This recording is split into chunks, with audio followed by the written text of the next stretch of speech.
All right, let's check out the Bettermaker502. This is a stereo or dual mono EQ. It has high frequency and low frequency control, but both of those have both a boost and a cut, so we can do kind of some advanced features. The engage button that's a hardware bypass, so we can put the unit in or out. The USB light, if it's hooked up to the computer, will be illuminated. The link function, this means that now we're stereo linked, or if I hold down my channel button for a couple of seconds, I can then switch between channel 1 and channel 2, or then hold it down for a couple more seconds and I go back to stereo linked.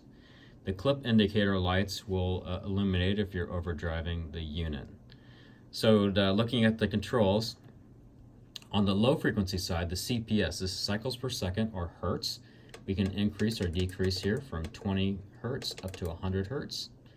On the high frequency side, we have separate controls for boost and cutting.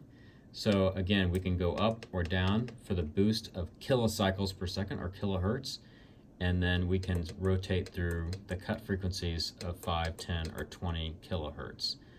On the low frequency side, this is a fixed sloped shelf filter, but on the high frequency side, the boost is a bell and the cut is a shelf, and you can adjust the bandwidth from 1 being kind of a sharp filter to 4 being kind of a broad filter. So you can adjust the slope there.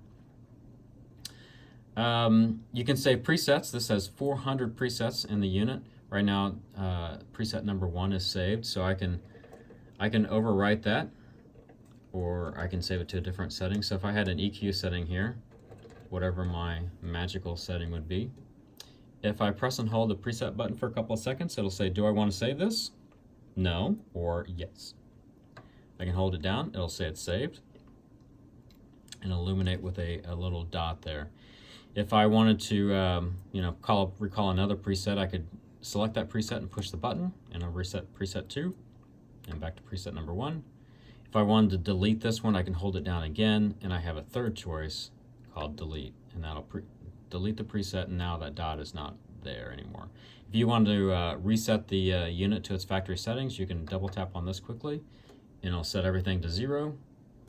It doesn't set these to 0, but it sets your frequency control knobs to 0. Oh, lastly, these are velocity senses, so if I turn very slowly, I can make 1/10 of dB changes. If I turn fast, I can make big changes.